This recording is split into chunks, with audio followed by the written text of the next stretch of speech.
Inside Trump's Gitmo, where inmates are aging and funding is scarce.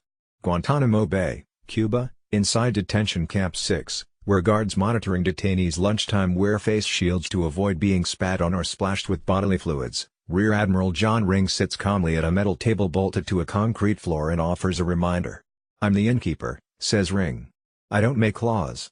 People in D.C. tell me when people are going away, when people may be coming in, and my job is to keep these folks comfortable, safe." Ring, who arrived here in April, is the commander in charge of the 16 years and running mission known as. His challenge is that he's been told to keep his inn open another 25 years, but hasn't been given the money to pay for it. The Obama administration's stated goal was to close, or Gitmo. The detention camp for alleged terrorists is now an enduring mission. Detainees who arrived as young men are growing old. Their average age is 46, and one is now 71. The controversial interrogation techniques that were once synonymous with Gitmo would provide no battlefield intelligence today, Ring said, because the last detainee was transferred here in 2008.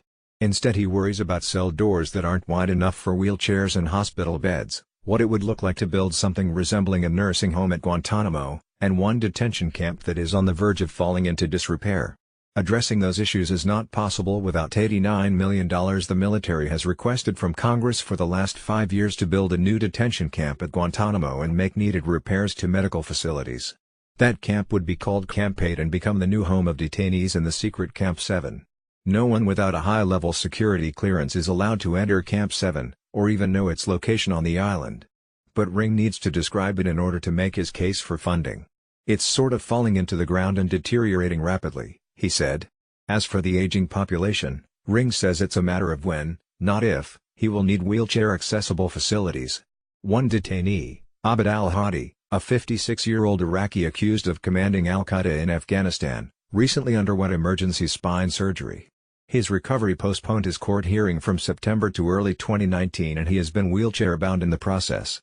Hadi's attorneys say he needed the surgery months before he got it, a claim Ring brushes off as a legal defense strategy. Retired Brigadier General Stephen Xenakis, a psychiatrist who has done work with detainees in Gitmo, said the delays in care for Hadi and others stem from the necessity of having to fly in specialists, the lack of trust that sometimes exists between the detainee patients and doctors, and medical facilities that need to be updated to detect problems, particularly in an aging population. "It's a planning issue," said Xenakis. "The question is, at one point do you decide, as you look at this population and demographic, how you are going to care for heart disease without a full-time cardiologist or neuropsychiatric symptoms without a neurosurgeon?"